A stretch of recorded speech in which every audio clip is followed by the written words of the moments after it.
Hi, ಎಲ್ಲರೂ ಹೇಗಿದ್ದೀರಾ? ಹೇಗೆ ಓದ್ತಾ ಇದ್ದೀರಾ? ಎಲ್ಲರೂ ಚೆನ್ನಾಗಿ ಓದ್ತಿದ್ದೀರಾ ಅನ್ಕೊತೀನಿ. ದಯವಿಟ್ಟು ಚೆನ್ನಾಗಿ ಓದಿ, ಟೈಮ್ ವೇಸ್ಟ್ ಮಾಡಬೇಡಿ. ಯಾಕಂದರೆ ತುಂಬ ನೋಟಿಫಿಕೇಷನ್ಸ್ಗಳು ಬರುತ್ತೆ, ಯಾವುದನ್ನು ಮಿಸ್ ಮಾಡ್ಕೊಬೇಡಿ. ಎಲ್ಲ ಚಾನ್ಸಸ್ಗಳನ್ನೂ ಗ್ರ್ಯಾಬ್ ಮಾಡ್ಕೊಳ್ಳಿ. ಅಪರ್ಚುನಿಟೀಸ್ಗಳು ಸಿಗ್ತಿದೆ ಅಂದರೆ ಅದನ್ನು ಬೆನಿಫಿಟ್ ತೊಗೊಳ್ಳಿ, ಯೂಸ್ ಮಾಡ್ಕೊಳ್ಳಿ. Whether you fail or success, anything is that doesn't matter. ನೀವು ಫೇಲ್ ಆಗ್ತಿರೋ ಅಥವಾ ಸಕ್ಸಸ್ ಆಗ್ತಿರೋ, ಬಟ್ ನೀವು ಟ್ರೈ ಮಾಡ್ತಿದ್ದೀರಾ ಅನ್ನೋದು ವೆರಿ ಇಂಪಾರ್ಟೆಂಟ್ ಆಗುತ್ತೆ. ಎಲ್ಲ ಚಾನ್ಸಸ್ಗಳು ಯೂಸ್ ಮಾಡ್ಕೊಳ್ಳಿ. ಸೊ ಇವಾಗ ರೀಸೆಂಟಾಗಿ ನಾನು ಕನ್ನಡ ಗ್ರಾಮರ್ ಕ್ಲಾಸಸ್ಗಳನ್ನ ತಗೊತಿದ್ದೀನಿ. ಇವಾಗ ಆಲ್ರೆಡಿ 2 ಕ್ಲಾಸಸ್ಗಳಾಗಿದೆ. ಮೊದಲನೇ ದಿನ ನಾವು ವರ್ಣಮಾಲೆನ ನೋಡ್ಕೊಂಡ್ವಿ, 2ನೇ ದಿನ ನಾವು ಸಂಧಿಗಳನ್ನ ನೋಡಿದ್ವಿ, ಈಗ ಸಮಾಸಗಳನ್ನ ನೋಡ್ತಾ ಇದ್ದೀವಿ. ಮೊದಲನೇ 2 ದಿನ ತಗೊಂಡಿರುವಂಥ ಚಾಪ್ಟರ್ಸ್ಗಳು ವೆರಿ ಇಂಪಾರ್ಟೆಂಟ್. ಕಂಪಲ್ಸರಿ ನಿಮಗೆ ಆ 2 ಚಾಪ್ಟರ್ಸ್ಗಳಿಂದ ತುಂಬ ಕ್ವಶನ್ಸ್ಗಳು ಬರುತ್ತೆ. ಇವತ್ತು ನಾವು ಮಾಡ್ತಿರೋದು ಸಮಾಸಗಳು ಕೂಡ ವೆರಿ ಇಂಪಾರ್ಟೆಂಟ್, ತುಂಬಾ ಇಂಪಾರ್ಟೆಂಟ್ ಆಗುತ್ತೆ. ತುಂಬ ಕ್ವಶನ್ಸ್ಗಳು ಬಂದಿದೆ. ನೀವು ಆಲ್ರೆಡಿ ಅಟೆಂಡ್ ಮಾಡಿದರೆ ನಿಮಗೆ ಗೊತ್ತಾಗುತ್ತೆ. ಸೊ ಡೋಂಟ್ ವರಿ, ಎಲ್ಲನೂ ತುಂಬ ಸಿಂಪಲಾಗಿ ಎಕ್ಸ್ಪ್ಲೈನ್ ಮಾಡಿದ್ದೀನಿ. ತುಂಬ ಈಸಿಯಾಗಿ ನೆನ್ಪಿಟ್ಕೊಳ್ಳೋ ಥರ. ಎಕ್ಸಾಮ್ ಹಾಲಲ್ಲಿ ನಿಮಗೆ ಎಲ್ಲ ಚಾಪ್ಟರ್ಸ್ಗಳು, ಎಲ್ಲ ಟಾಪಿಕ್ಸ್ಗಳು ನೆನಪಿರಬೇಕು ಅಂತ ಏನಿಲ್ಲ. ಜಸ್ಟ್ ನಾನು ಕೊಟ್ಟಿರೋಂಥ ಒಂದು ನ್ಯೂಮ್ಯಾನಿಕ್ಸ್ಗಳನ್ನ ನೆನ್ಪಿಟ್ಕೊಂಡ್ರೆ ಈಸಿಯಾಗಿ ನೀವು ಎಕ್ಸಾಮಲ್ಲಿ ಯಾವುದು ಸಮಾಸ ಅಂತ ಕಂಡುಹಿಡ್ಬಿಟ್ಟು ಬರ್ಬೋದು. ಲೇಟ್ ಮಾಡೋದು ಬೇಡ, ಬನ್ನಿ ಚಾಪ್ಟರ್ಗೆ ಹೋಗೋಣ. ಮೊದಲನೇದಾಗಿ ಸಮಾಸ ಎಂದರೇನು? 2 ಅಥವಾ ಹೆಚ್ಚು ಪದಗಳು ಸೇರಿ ಒಂದು ಹೊಸ ಅರ್ಥವನ್ನು ಕೊಡುವ ಪದವನ್ನು ಸಮಾಸ ಎನ್ನುತ್ತೇವೆ. When 2 or more words combine to form a single meaningful word, it's called ಸಮಾಸ. ಸಿಂಪಲ್ ಆಗಿ ಹೇಳಬೇಕು ಅಂದರೆ ಇಲ್ಲಿ 2 ಪದಗಳಾದರೂ ಸೇರ್ಬೋದು, 2ಕ್ಕಿಂತ ಹೆಚ್ಚು ಪದಗಳಾದರೂ ಬರ್ಬೋದು. ಸಂಧಿಯಲ್ಲಿ ಏನಾಗುತ್ತೆ, 2 ಪದಗಳು ಸೇರಿ ಒಂದು ಪದ ಆಗುತ್ತೆ, ಅದನ್ನು ನಾವು ಸಂಧಿ ಪದ ಅಂತ ಕರಿತೀವಿ. ಬಟ್ ಸಮಾಸದಲ್ಲಿ ಏನಾಗುತ್ತೆ ಅಂದರೆ 2 ಪದನಾದರೂ ಸೇರ್ಬೋದು ಅಥವಾ 2ಕ್ಕಿಂತ ಹೆಚ್ಚು ಪದನಾದರೂ ಸೇರಿದ್ರೆ ಅದನ್ನು ನಾವು ಸಮಾಸ ಅಂತ ಕರಿತೀವಿ. ಒಂದೆರಡು ಎಕ್ಸಾಂಪಲ್ ನೋಡೋಣ. ರಾಜನ ಪ್ಲಸ್ ಮಗ, ರಾಜಪುತ್ರ ಅಂತ ಕರಿತೀವಿ, ಕರೆಕ್ಟ್ ಅಲ್ವಾ? ಇದು ಸಮಾಸ ಬಿಡಿಸೋದು ಬೇರೆ, ಸಂಧಿ ಬಿಡಿಸೋದು ಬೇರೆ, ನೆನಪಿರಲಿ. ದೇವರ ಪ್ಲಸ್ ಆಲಯ, ದೇವಾಲಯ. ಬಟ್ ದೇವಾಲಯನ ನಾವು ಸಂಧಿಯಲ್ಲಿ ಹೇಗೆ ಬಿಡಿಸ್ತೀವಿ? ದೇವ ಪ್ಲಸ್ ಆಲಯ, ದೇವಾಲಯ. ಸಂಧಿ ಪದಕ್ಕೂ ಸಮಾಸ ಪದಕ್ಕೂ ವ್ಯತ್ಯಾಸ ಇದೆ, ನೆನಪಿರಲಿ. ಆಮೇಲೆ ರಾಜನ ಮಗನ ನಾವು ರಾಜನ ಮಗ ಅಂತಲೇ ಕರಿಬೋದು, ನಾವು ಅದನ್ನು ಕೂಡಿಸ್ಬಾರ್ದಾಗ. ಬಟ್ ಅದು ಸಮಾಸದಲ್ಲಿ ಆಗಲ್ಲ. ರಾಜನ ಮಗನ ನಾವೇನಂತ ಕರಿತೀವಿ? ರಾಜಪುತ್ರ ಅಂತ ಕರಿತೀವಿ, ಕರೆಕ್ಟ್ ಅಲ್ವಾ? ದೆನ್ ಹಾಲನ್ನ, ಕರೆಕ್ಟ್ ಅಲ್ವಾ? ಸೊ ಇಲ್ಲಿ ಸಂಧಿ ಬಿಡ್ಸೋಕ್ಕೂ ಸಮಾಸ ಬಿಡಿಸೋದಕ್ಕೂ ತುಂಬ ವ್ಯತ್ಯಾಸ ಇದೆ, ನೆನ್ಪಿಟ್ಕೊಳ್ಳಿ. ಓಕೆನಾ? ನೆಕ್ಸ್ಟು, ಸಮಾಸದ ಅಗತ್ಯವೇನು? ಯಾಕೆ ಸಮಾಸಗಳು ಬೇಕು? ಭಾಷೆಯನ್ನು ಸಂಕ್ಷಿಪ್ತಗೊಳಿಸುವುದು. ಅಂದರೆ ರಾಜನ ಮಗ ಅನ್ನೋದಕ್ಕಿಂತ ಡೈರೆಕ್ಟಾಗಿ ರಾಜಪುತ್ರ ಅಂತ ಬರೆಯೋದು ಎಷ್ಟು ಸಂಕ್ಷಿಪ್ತವಾಗಿದೆ, ಕರೆಕ್ಟ್ ಅಲ್ವಾ? ದೆನ್ ಅರ್ಥವನ್ನು ಪರಿಪೂರ್ಣವಾಗಿ ಕೊಡುತ್ತೆ. ಅಂದರೆ ಆ ವರ್ಡಿಗೆ ಒಂದು ಮೀನಿಂಗ್ಫುಲ್ ಸೆಂಟೆನ್ಸ್ ಫಾರ್ಮ್ ಮಾಡೋದಕ್ಕೆ ಈಸಿಯಾಗಿ ಒಂದು ವರ್ಡ್ ಕೊಡುತ್ತೆ ಅಲ್ವಾ? ಅದು ಇನ್ನೊಂದೇನು ಅಂದರೆ ಸಾಹಿತ್ಯಕ್ಕೆ ಸೌಂದರ್ಯವನ್ನು ಹೆಚ್ಚಿಸುತ್ತದೆ. ಅಂದರೆ ಈ ಥರ ವರ್ಡ್ಸ್ಗಳನ್ನ ಯೂಸ್ ಮಾಡುವಾಗ ಒಂದು ಕಥೆನೋ ಅಥವಾ ಒಂದು ಪೊಯಮ್ನ ಓದುವಾಗ ತುಂಬ ಬ್ಯೂಟಿಫುಲ್ಲಾಗಿ ಕೇಳಿಸುತ್ತೆ. ಬಿಡಿಸಿ ಬರೆದಾಗಲೂ ಅದನ್ನು ಕೂಡಿಸಿ ಆ ವರ್ಡಿಗೆ ಒಂದು ಮೀನಿಂಗ್ಫುಲ್ ಕೊಟ್ಟು ಒಂದು ಸೌಂದರ್ಯಭರಿತವಾಗಿ ಆ ವರ್ಡ್ನ ಓದೋದಕ್ಕೂ ಎರಡಕ್ಕೂ ವ್ಯತ್ಯಾಸ ಇದೆ ಅಲ್ವಾ? ಸೊ ಸಮಾಸ ಯಾಕೆ ಬೇಕು ಅನ್ನೋದು ಗೊತ್ತಾಯ್ತಾ? ದೆನ್ ಸಮಾಸದಲ್ಲಿ 2 ಭಾಗಗಳನ್ನ ನೋಡ್ಬೋದು.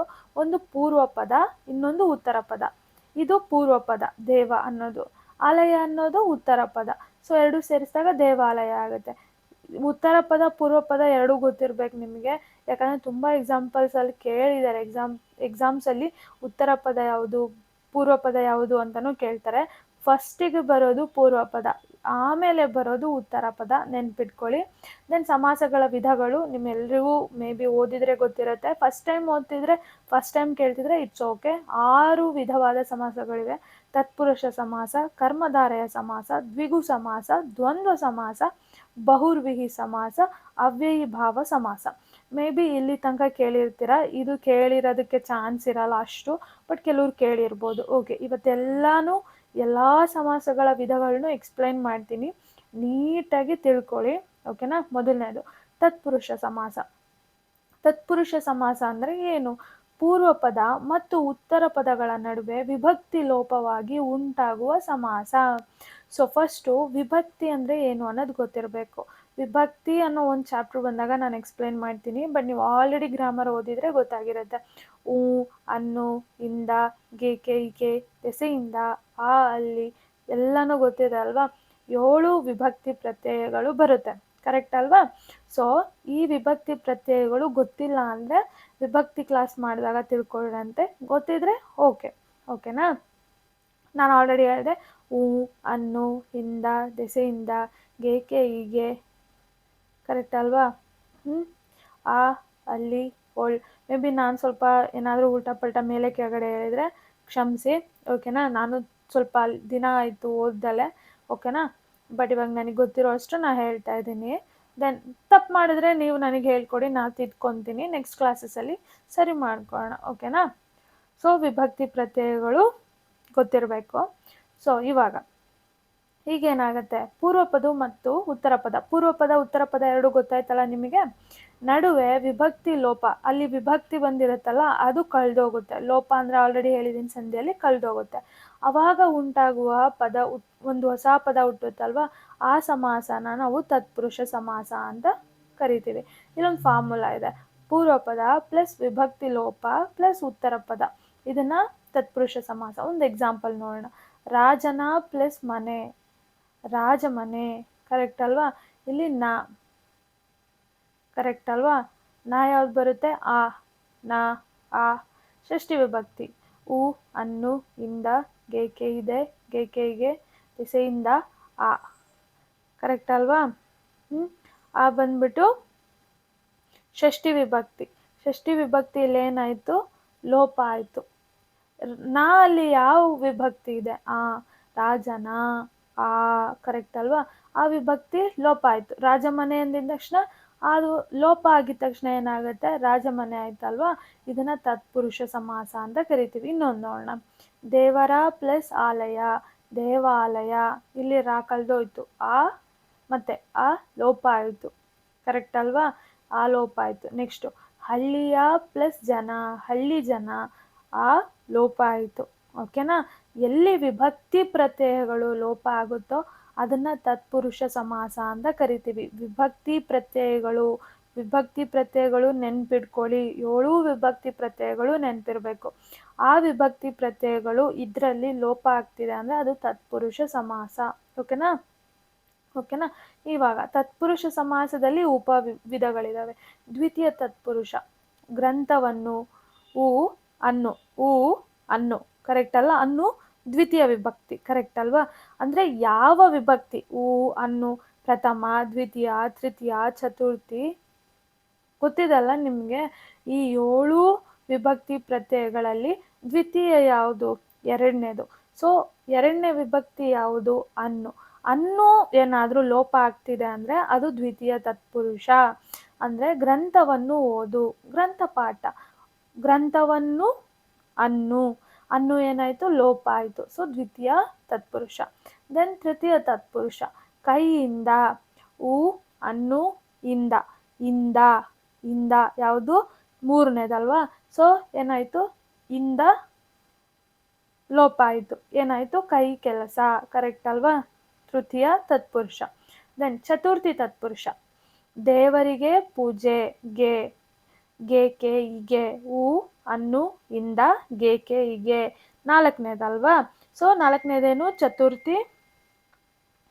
ಚತುರ್ಥಿ ತತ್ಪುರುಷ. ಸೊ ನಾಲ್ಕನೇದು ಗೆ ಲೋಪ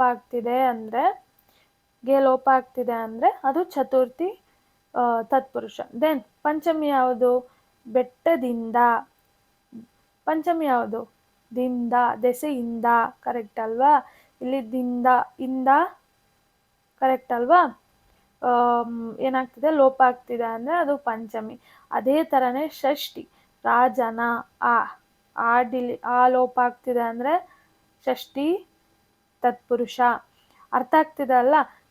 ಇಟ್ಸ್ ವೆರಿ ಈಸಿ. ಯಾವ ವಿಭಕ್ತಿ ಲೋಪ ಆಗ್ತಿದೆಯೋ ಆ ವಿಭಕ್ತಿ ಎಷ್ಟನೇ ವಿಭಕ್ತಿ ಅನ್ನೋದು ಗೊತ್ತಿರಬೇಕು. ಅದು ದ್ವಿತೀಯನ, ತೃತೀಯನ, ಚತುರ್ಥಿನ, ಪಂಚಮಿನ, ಷಷ್ಠಿನ, ಸಪ್ತಮಿನ. ಯಾವ್ದು ಲೋಪ ಆಗ್ತಿದೆಯೋ ಅದಕ್ಕೆ ತತ್ಪುರುಷ ಅನ್ನೋದು ಹೆಸರು ಕೊಟ್ಟರೆ ಆಯಿತು. ವಿಭಕ್ತಿ ಪ್ರತ್ಯಯಗಳು ನಿಮಗೆ ಗೊತ್ತಿರಬೇಕಷ್ಟೆ. ಅದೇ ಥರ ಸಪ್ತಮಿಯಲ್ಲಿ ಅಲ್ಲಿ, ಕರೆಕ್ಟ್ ಅಲ್ವಾ. ಅಲ್ಲಿ ಲೋಪ ಆಗ್ತಿದೆ, ಅದು ಸಪ್ತಮಿ ತತ್ಪುರುಷ. ಮನೆಯಲ್ಲಿ ವಾಸ, ಮನೆ ವಾಸ, ಅಲ್ಲಿ ಏನಾಯ್ತು, ಲೋಪ ಆಯ್ತು. ಓಕೆ, ನೆಕ್ಸ್ಟ್ ತುಂಬಾ ಈಸಿಯಾಗಿ ನೆನ್ಪಿಟ್ಕೊಳ್ಳೋದು ಕೊಂಟ್ರಿಕ್ಕೇನು ಅಂದ್ರೆ ವಿಭಕ್ತಿ ಲೋಪ ಆಗ್ತಿದ್ರೆ ಅದು ತತ್ಪುರುಷ. ಈಸಿ, ವಿಭಕ್ತಿ ಲೋಪ ಆಗ್ತಿದ್ರೆ ಅದು ತತ್ಪುರುಷ. ಕಂಡಿಡಿಯೋದು ನೀವು ಎಕ್ಸಾಮ್ ಹಾಲಲ್ಲಿ ಹೀಗೆ ಕಂಡಿಡಿಬೇಕು. ಓಕೆನಾ. ನೆಕ್ಸ್ಟ್ ಕರ್ಮಧಾರೆಯ ಸಮಾಸ ವ್ಯಾಖ್ಯಾನ ನೋಡೋಣ, ಅದ್ರ ಡೆಫಿನಿಷನ್ ನೋಡೋಣ. ವಿಶೇಷಣ ಮತ್ತು ವಿಶೇಷ ಪದಗಳು ಸೇರಿ ಉಂಟಾಗುವ ಸಮಾಸ. ವಿಶೇಷಣ ಪ್ಲಸ್ ವಿಶೇಷ. ವಿಶೇಷಣ ಅಂದ್ರೆ ಏನು? ಒಂದು ವಸ್ತುವನ್ನ ವಿಶೇಷತೆಯನ್ನ ತೋರಿಸೋದೆ, ಕರೆಕ್ಟ್ ಅಲ್ವಾ? ಆ ವಸ್ತು ಯಾವುದು? ವಿಶೇಷ, ಕರೆಕ್ಟ್ ಅಲ್ವಾ? ವಿಶೇಷಣ ಅಂದ್ರೆ ಒಂದು ವಸ್ತುವಿನ ಗುಣವನ್ನ ಅಥವಾ ಅದ್ರದ್ದೊಂದು ಬ್ಯೂಟಿನ ಎಕ್ಸ್ಪ್ಲೈನ್ ಮಾಡೋದೇ ವಿಶೇಷಣ. ಆ ವಸ್ತು ಯಾವುದಿರುತ್ತಲ್ವಾ ಅದೇ ವಿಶೇಷ. ಫಾರ್ ಎಕ್ಸಾಂಪಲ್ ನೋಡೋಣ, ನೀಲವಾದ ಕಮಲ. ಇಲ್ಲಿ ನೀಲವಾದ ಅಂದ್ರೆ ಏನು? ಕಮಲದ ವಿಶಿಷ್ಟತೆಯನ್ನ ತೋರಿಸ್ತಿರೋದು. ಸೊ ಇದು ವಿಶೇಷಣ. ಯಾವುದು ವಿಶೇಷ? ಯಾವುದಿದ್ರಲ್ಲಿ? ಕಮಲನೇ, ಕರೆಕ್ಟ್ ಅಲ್ವಾ? ಸೊ ಕಮಲ ವಿಶೇಷ, ಕರೆಕ್ಟ್ ಅಲ್ವಾ? ಸೊ ಏನಾಗುತ್ತೆ? ನೀಲವಾದ ಕಮಲ ಏನಾಗುತ್ತೆ? ನೀಲಕಮಲ, ಕರೆಕ್ಟ್ ಅಲ್ಲ?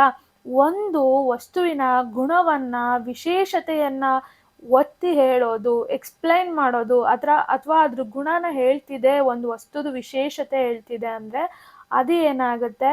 ಕರ್ಮಧಾರೆಯ ಸಮಾಸ. ಓಕೆನಾ. ಮಹಾನ್ ಪ್ಲಸ್ ರಾಜ. ಇಲ್ಲಿ ಕಮಲ ಹೇಗಿದೆ? ನೀಲವಾಗಿದೆ, ಕರೆಕ್ಟ್ ಅಲ್ವಾ? ಅಂದ್ರೆ ನೀಲಿ ಆಗಿದೆ. ಓಕೆನಾ. ಬಟ್ ಇಲ್ಲಿ ಏನಾಗುತ್ತೆ? ರಾಜ, ಎಂತ ರಾಜ ಅವನು? ಮಹಾನ್ ರಾಜ, ಒಬ್ಬ ಗ್ರೇಟೆಸ್ಟ್ ಕಿಂಗ್. ಗ್ರೇಟ್ ಅನ್ನೋದು ಒಂದು ವಿಶೇಷತೆ, ನೀಲ ಅನ್ನೋದು ಒಂದು ವಿಶೇಷತೆ, ಕರೆಕ್ಟ್ ಅಲ್ವಾ? ರಾಜ ಅನ್ನೋದು ವಿಶೇಷ, ಅಂದ್ರೆ ಅದೊಂದು ವಸ್ತು ಅಥವಾ ವ್ಯಕ್ತಿ, ಕರೆಕ್ಟ್ ಅಲ್ವಾ? ದೆನ್ ಶುಭವಾದ ದಿನ. ದಿನ ಹೇಗಿದೆ? ಶುಭವಾಗಿದೆ. ಶುಭ ಅನ್ನೋದು ವಿಶೇಷಣ, ಕರೆಕ್ಟ್ ಅಲ್ವಾ? ಒಂದು ಅದ್ರದ್ದು ವಿಶೇಷತೆಯನ್ನ ಹೇಳ್ತಿರೋದು ಶುಭ ದಿನ. ಓಕೆನಾ. ಇವಾಗ ಅರ್ಥ ಆಗಿದೆ ಅನ್ಕೊಂತೀನಿ. ಇನ್ನಷ್ಟು ಉದಾಹರಣೆಗಳನ್ನ ನೋಡೋಣ. ಕಪ್ಪು ಪ್ಲಸ್ ಕಲ್ಲು. ಕಲ್ಲು ಹೇಗಿದೆ? ಕಪ್ಪಾಗಿದೆ. ಅದ್ರದ ವಿಶೇಷತೆಯನ್ನ ಹೇಳುತ್ತಿದೆ, ಅದ್ರದ್ದೊಂದು ಗುಣನ ಹೇಳ್ತಿದೆ, ಕರೆಕ್ಟ್ ಅಲ್ವಾ? ಒಂದು ವಿಶೇಷತೆ ಹೇಳ್ತಿದೆ, ಕಪ್ಪು ಕಲ್ಲು. ದೆನ್ ಗುಲಾಬಿ, ಕೆಂಪು ಗುಲಾಬಿ. ಗುಲಾಬಿಯ ಬಣ್ಣ ಹೇಗಿದೆ? ಕೆಂಪಾಗಿದೆ. ನೋಡಿ, ಅದ್ರದ್ದು ವಿಶೇಷತೆಯನ್ನ ಹೇಳ್ತಿದೆ. ನಿಮಗೆ ಈ ಎಕ್ಸಾಂಪಲ್ಸ್ಗಳನ್ನ ನೆನ್ಪಿಟ್ಕೊಳ್ಳುವಾಗ ನಿಮಗೆ ಈಸಿಯಾಗಿ ಎಕ್ಸಾಮಲ್ಲಿ ಆನ್ಸರ್ ಮಾಡ್ಬಿಟ್ಟು ಬರ್ಬೋದು. ನೆಕ್ಸ್ಟ್ ದೊಡ್ಡ ಮನೆ. ಮನೆ ದೊಡ್ಡದಾಗಿದೆ. ಚಿಕ್ಕ ಮನೆ. ಮನೆ ಚಿಕ್ಕದಾಗಿದೆ, ಕರೆಕ್ಟ್ ಅಲ್ವಾ? ಎರಡು ವಿಶೇಷತೆಯನ್ನ ಹೇಳ್ತಿರೋದೆ, ಕರೆಕ್ಟ್ ಅಲ್ವಾ? ಸೊ ಇದು ನೋಡಿ, ಇದು ಈಸಿಯಾಗಿ ಹೇಗೆ ನೆನ್ಪಿಟ್ಕೊಳ್ಳೋದು? ಕರ್ಮಧಾರೆಯ ಸಮಾಸದ್ದು ವಿಶೇಷಣ ಬಂದರೆ ಅದು ಕರ್ಮಧಾರೆ. ಒಂದು ವಸ್ತುವಿನ ವಿಶೇಷತೆಯನ್ನ ಹೇಳ್ತಿದೆ ಅಂದ್ರೆ ಕರ್ಮಧಾರೆ. ಅರ್ಥ ಆಗ್ತಿದ್ಯಾ? ತತ್ಪುರುಷದಲ್ಲಿ ಏನಾಯ್ತು? ವಿಭಕ್ತಿ ಪ್ರತ್ಯಯ ಲೋಪ ಆಗುತ್ತೆ. ಕರ್ಮಧಾರೆಯಲ್ಲಿ ಏನಾಗುತ್ತೆ? ಒಂದು ವಸ್ತುವಿನ ವಿಶೇಷತೆಯನ್ನ ಹೇಳ್ತಿದ್ರೆ ಅದು ಕರ್ಮಧಾರೆಯ ಸಮಾಸ. ಓಕೆನಾ. ನೆಕ್ಸ್ಟ್ ದ್ವಿಗು ಸಮಾಸ. ದ್ವಿಗು ಸಮಾಸ ಈಸಿ, ಇದು ವೆರಿ ಈಸಿ. ಸಂಖ್ಯಾವಾಚಕ ಪದವು ಪೂರ್ವ ಪದವಾಗಿ ಬರುವ ಸಮಾಸ. ವೆರಿ ಇಂಪಾರ್ಟೆಂಟ್ ಅಥವಾ ವೆರಿ ಈಸಿ ಕೂಡ ಹೌದು. ಇಲ್ಲಿ ಪೂರ್ವ ಪದದಲ್ಲಿ ಸಂಖ್ಯೆ ಬರ್ತಿದೆ ಅಂದ್ರೆ ಅದು ದ್ವಿಗು ಸಮಾಸ. ಸಂಖ್ಯೆ ಪ್ಲಸ್ ನಾಮಪದ. ಓಕೆನಾ. ಸಂಖ್ಯೆ ಪೂರ್ವ ಪದದಲ್ಲಿ ಇರಬೇಕು. ಸಂಖ್ಯೆ 1 2 3 ಅದೇ ಸಂಖ್ಯೆ ಅಲ್ವಾ? 1 2 3, ಕರೆಕ್ಟ್ ಅಲ್ವಾ? ಈ ತರ ಸಂಖ್ಯೆಗಳು ಪೂರ್ವ ಪದದಲ್ಲಿ ಬರ್ತಿದೆ, ಉತ್ತರ ಪದದಲ್ಲಿ ನಾಮಪದವಿದೆ ಅಂದ್ರೆ ಅದನ್ನ ದ್ವಿಗು ಸಮಾಸ ಅಂತ ಕರಿತೀವಿ. 3 ಲೋಕಗಳು, ಕರೆಕ್ಟ್ ಅಲ್ವಾ? ಅದನ್ನ ತ್ರಿಲೋಕ ಅಂತ ಕರಿತೀವಿ. 3 ಅನ್ನೋದೇನು? ಸಂಖ್ಯೆ ಅಲ್ವಾ? ಲೋಕ ಅನ್ನೋದು ನಾಮಪದ. ಸೊ ಎರಡು ಸೇರಿಸಿದಾಗ ಏನಾಗುತ್ತೆ? ತ್ರಿಲೋಕ. ಓಕೆನಾ. ನೆಕ್ಸ್ಟ್ 3 ಕಣ್ಣುಳ್ಳವನು. ತ್ರಿನೇತ್ರ. ಅಂದ್ರೇನು? ಮತ್ತೆ ಸಂಖ್ಯೆ, ನೇತ್ರ ನಾಮಪದ, ತ್ರಿನೇತ್ರ. ಅದೇ ತರನೇ ಪಂಚನದಿ. ಪಂಚ ಸಂಖ್ಯೆ, ನದಿ ನಾಮಪದ. ಇನ್ನಷ್ಟು ಉದಾಹರಣೆ ನೋಡೋಣ. ಸಪ್ತಸಾಗರ. ಸಪ್ತ ಸಂಖ್ಯೆ, ಸಾಗರ ನಾಮಪದ. ಅಷ್ಟದಿಕ್ಕು. ಅಷ್ಟ ಸಂಖ್ಯೆ, ದಿಕ್ಕು ನಾಮಪದ. ದಶಮುಖ. ದಶ ಸಂಖ್ಯೆ, ಮುಖ ನಾಮಪದ. ಈಸಿ ಅಲ್ಲ? Very easy. ಸಂಖ್ಯೆ ಬರ್ತಿದೆ ಅಂದ್ರೆ ಪೂರ್ವ ಪದದಲ್ಲಿ ಅದು ದ್ವಿಗು ಸಮಾಸ. ಓಕೆನಾ. ಸಂಖ್ಯೆ ಅಂದ್ರೆ ದ್ವಿಗು. 3 ಸಮಾಸಗಳು ಈಸಿ ಇದೆ ಅನ್ಕೊಂತೀನಿ, ಈಸಿಯಾಗಿ ಅರ್ಥ ಆಯ್ತು ಅನ್ಕೊಂತೀನಿ. ಓಕೆ, ನೆಕ್ಸ್ಟ್ ಹೋಗೋಣ. ದ್ವಂದ್ವ ಸಮಾಸ. ದ್ವಂದ್ವ ಅಂದ್ರೇನು? ದ್ವಂದ್ವ ಅಂದ್ರೇನೆ ಒಂಥರ ಕನ್ಫ್ಯೂಷನ್ ಅಲ್ವಾ? ಕರೆಕ್ಟ್ ಅಲ್ಲ? ದ್ವಂದ್ವ. ಓಕೆ, ಎರಡೂ ಪದಗಳಿಗೂ ಸಮಾನ ಪ್ರಾಮುಖ್ಯತೆ ಇದ್ದಾಗ ಉಂಟಾಗುವ ಸಮಾಸ. ಅಂದ್ರೆ ಇಲ್ಲಿ ಎರಡೂ ಪದಗಳಿಗೂ ಈಕ್ವಲ್ ಇಂಪಾರ್ಟೆನ್ಸ್ ಇರುತ್ತೆ. ಉತ್ತರ ಪದಕ್ಕೂ ಪೂರ್ವ ಪದಕ್ಕೂ ಎರಡೂ ಪದಗಳಿಗೂ ಈಕ್ವಲ್ ಇಂಪಾರ್ಟೆನ್ಸ್ ಇರುತ್ತೆ. A+B ಅನ್ನೋದನ್ನ AB ಅನ್ನೋದಕ್ಕಿಂತ A ಮತ್ತು B. ಫಾರ್ ಎಕ್ಸಾಂಪಲ್, ತಾಯಿ ಮತ್ತು ತಂದೆ, ಇಲ್ಲಿ ಯಾರು ಇಂಪಾರ್ಟೆಂಟು? ಇಬ್ರು ಇಂಪಾರ್ಟೆಂಟ್. ತಾಯಿ ತಂದೆ, ಅಥವಾ ತಾಯಿನ ಬಿಟ್ಟು ತಂದೆನ ಬರೆಯೋಕ್ಕಾಗಲ್ಲ, ತಂದೆನ ಬಿಟ್ಟು ತಾಯಿ ಬರೆಯೋಕ್ಕಾಗಲ್ಲ. ಇದ್ರಲ್ಲಿ ನೋಡಿ ಮತ್ತು ಅಂತ ಬರುತ್ತೆ. ಸಿಂಪಲ್. ಯಾಕೆ ಮತ್ತು? ಈ ಕಡೆ ಆ ಪದನೂ ಇಂಪಾರ್ಟೆಂಟ್ ಆಗಿರುತ್ತೆ, ಪೂರ್ವ ಪದನೂ ಇಂಪಾರ್ಟೆಂಟ್ ಆಗಿರುತ್ತೆ, ಉತ್ತರ ಪದನೂ ಇಂಪಾರ್ಟೆಂಟ್ ಆಗುತ್ತೆ.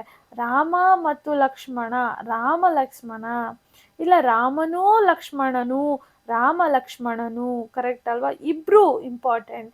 ದೆನ್ ಸುಖ ಮತ್ತು ದುಃಖ, ಸುಖ ದುಃಖ, ಹಗಲು ಮತ್ತು ರಾತ್ರಿ, ಹಗಲಿರುಳು, ಎಲ್ಲ ಪದಗಳು, ಉತ್ತರ ಪದ ಪೂರ್ವ ಪದ ಎರಡೂ ಪದಗಳು ಇಂಪಾರ್ಟೆಂಟ್ ಆಗಿದೆ ಅಂದರೆ ಅದು ಯಾವ ಸಮಾಸ?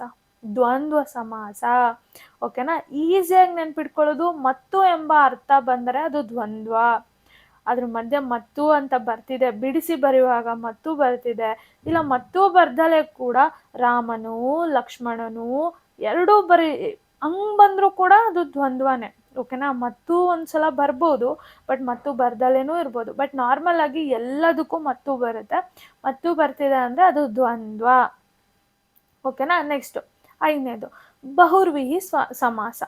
ಇಲ್ಲೇನಾಗುತ್ತೆ? ಸಮಾಸ ಪದದ ಅರ್ಥವು ಆ ಪದಗಳಲ್ಲದೆ ಬೇರೆ ವ್ಯಕ್ತಿ ಅಥವಾ ವಸ್ತುಗಳನ್ನು ಸೂಚಿಸಿದರೆ ಅದು ಬಹುರ್ವಿಹಿ ಸಮಾಸ.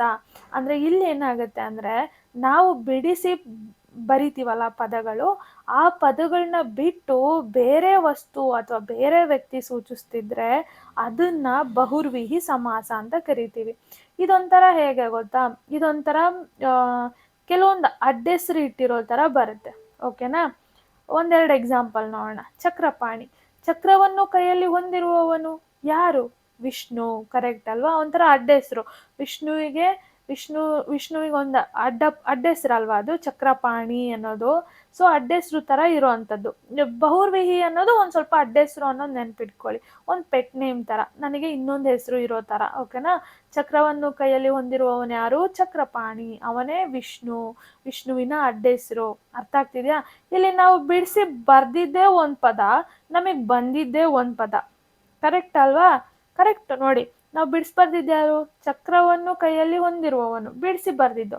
ಬಟ್ ನಮಗೆ ಬಂದಿದ್ದ ಪದ ಯಾವುದು? ವಿಷ್ಣು. ಸೊ ನಾವು ಇಲ್ಲಿ ಈ ವ್ಯಾಖ್ಯಾನ ಇವಾಗ ಹೋದ್ರೆ ಅರ್ಥ ಆಗುತ್ತೆ ನೋಡಿ.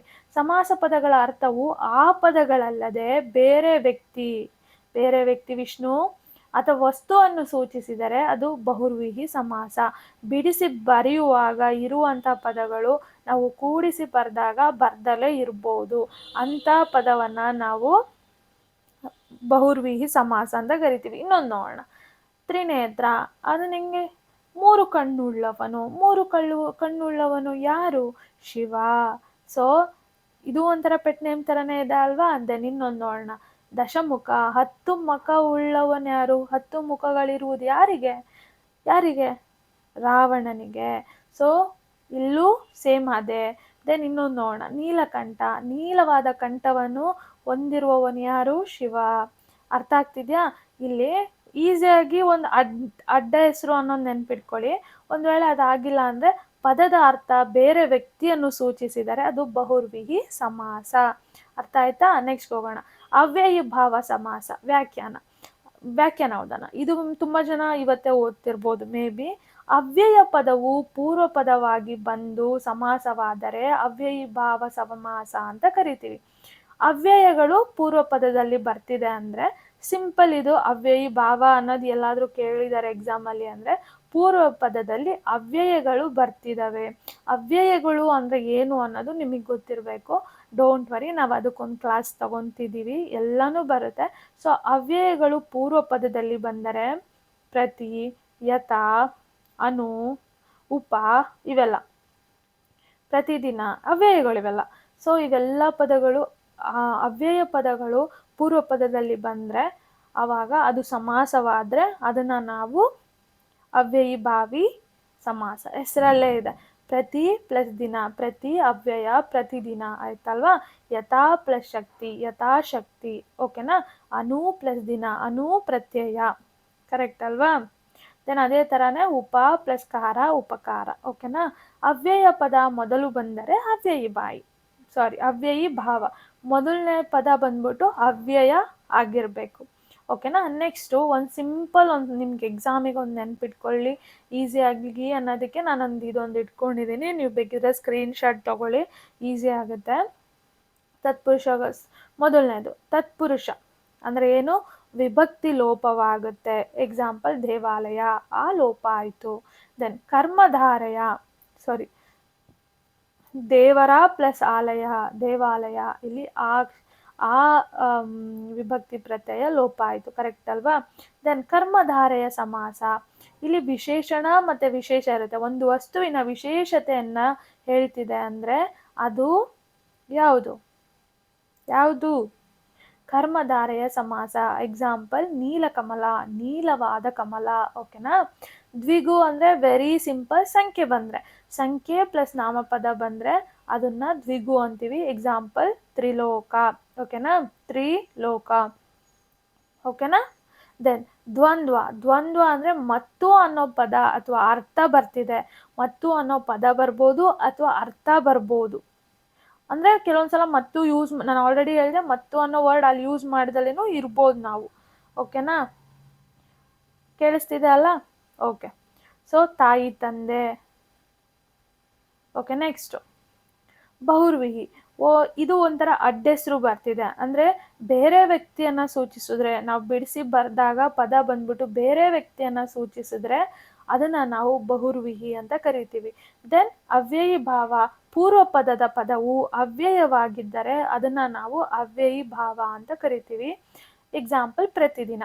ತುಂಬ ಸಿಂಪಲಾಗಿ ನೆನ್ಪಿಟ್ಕೊಳ್ಳೋಕ್ಕೋಸ್ಕರ ನಿಮಗೆ ಒಂದು ಏನಂತಾರೆ, ಇದೊಂದು ಸಿಂಪಲ್ ಟ್ರಿಕ್ ಏನು ಅಂದರೆ, ವಿಭಕ್ತಿ ತತ್ಪುರುಷ, ವಿಶೇಷಣ ಕರ್ಮಧಾರೆಯ ಸಮಾಸ, ಸಂಖ್ಯೆ ದ್ವಿಗು ಮತ್ತು ದ್ವಂದ್ವ, ಬೇರೆ ಅರ್ಥ ಬಹುರ್ವಿಹಿ, ಅವ್ಯಯ ಅವ್ಯಯಿ ಭಾವ. ಇದೊಂದು ನೆನ್ಪಿಟ್ಕೊಳ್ಳಿ. ಓಕೆನಾ. ಇನ್ನೊಂದ್ಸಲ ಹೇಳ್ತೀನಿ. ವಿಭಕ್ತಿ ತತ್ಪುರುಷ, ವಿಶೇಷಣ ಕರ್ಮಧಾರೆ, ಸಂಖ್ಯೆ ದ್ವಿಗು ಮತ್ತು ದ್ವಂದ್ವ, ಬೇರೆ ಅರ್ಥ ಕೊಟ್ಟರೆ ಬಹುರ್ವಿಹಿ, ಅವ್ಯಯ ಬಂದರೆ ಅವ್ಯಯಿ ಭಾವ. ನೀವು ಇದೊಂದು ಲೈನ್ ನೆನ್ಪಿಟ್ಕೊಂಡ್ರೆ ಇಟ್ಸ್ ಎನಫ್. ಎಕ್ಸಾಮಲ್ಲಿ ನಿಮ್ಗೆ ಇದೊಂದು ಗಟ್ ಮಾಡ್ಕೊಳ್ಳಿ, ಒಂಥರ ನ್ಯೂಮ್ಯಾನಿಕ್ಸ್ ಥರ ನೆನ್ಪಿಟ್ಕೊಳ್ಳಿ. ಎಕ್ಸಾಮಲ್ಲಿ ಹೋದಾಗ ಈಸಿಯಾಗಿ ಸಮಾಸ ಕಂಡುಹಿಡ್ಬೋದು. ನಿಮ್ಗೆ ಬೇರೆ ಎಲ್ಲ ನಾನು ಮೇಲೆ ಹೇಳ್ಕೊಟ್ಟಿರೋದೆಲ್ಲ ಅವಶ್ಯಕತೆನೇ ಬರಲ್ಲ. ಲಾಸ್ಟ್ ಇದೊಂದು ಲೈನ್ನ ನೀವು ಎಲ್ಲಾದರೂ ಒಂದು ಕಡೆ ಬರ್ಕೊಂಡು ಈಸಿಯಾಗಿ ನೆನ್ಪಿಟ್ಕೊಬೋದು. ಸೊ ಇದು ಇವತ್ತಿನ ಕ್ಲಾಸ್ ಆಗಿರುತ್ತೆ. ಕ್ಲಾಸ್ 3 ಸಮಾಸಗಳು. ತುಂಬ ಈಸಿಯಾಗಿತ್ತು ಅಂದ್ಕೊತೀನಿ. ಏನಾದರೂ ಡೌಟ್ ಇದ್ದರೆ ಕ್ವಶನ್ಸ್ ಕೇಳಿ, ಕಮೆಂಟಲ್ಲಿ ಹಾಕಿ, ನಾನು ನಿಮಗೆ ಆನ್ಸರ್ ಹೇಳ್ತೀನಿ. ತುಂಬ ಈಸಿಯಾಗಿ ಎಕ್ಸ್ಪ್ಲೈನ್ ಮಾಡಿದ್ದೀನಿ. ಒಂದು 20 ನಿಮಿಷದಲ್ಲಿ ಕುತ್ಕೊಂಡು ಒಂದು ವಿಡಿಯೋನ ನೋಡಿದ್ರೆ ಆರಾಮ್ಸೆ ಸಮಾಸಗಳನ್ನ ಮುಗಿಸ್ಬೋದು. ಇಟ್ಸ್ ಅನಫ್ ಫಾರ್ ಸಮಾಸಗಳಿಗೆ. ಇಷ್ಟು ಗೊತ್ತಿದ್ರೆ ಬೇಕಾದಷ್ಟು ನೀವು ಇದ್ರ ಅಡಿಷ್ನಲ್ ಎಲ್ಲ ಮತ್ತೆ ಓದೋ ಅವಶ್ಯಕತೆ ಇಲ್ಲ. ಸೊ ಹೆಲ್ಪ್ಫುಲ್ ಆಗಿದೆ ಅಂತ ಅನ್ಕೊತೀನಿ. ಮತ್ತೆ ನೆಕ್ಸ್ಟ್ ವಿಡಿಯೋದಲ್ಲಿ ಮೀಟ್ ಆಗೋಣ. ಅಲ್ಲಿ ತನಕ love you all. Bye bye.